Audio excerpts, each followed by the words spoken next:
Hi, this is Ben. We played 4 players of Sagrada. Yeah. It's a very pretty game, right? With like all the dice and the stained glass looking window stuff.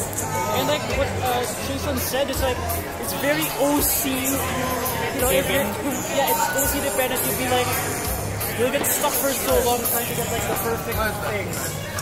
It has to be a selfie din. What? Okay.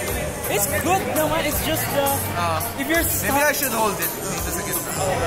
It's a video right now. Like, what did you think of it? Like, I thought you were doing a selfie.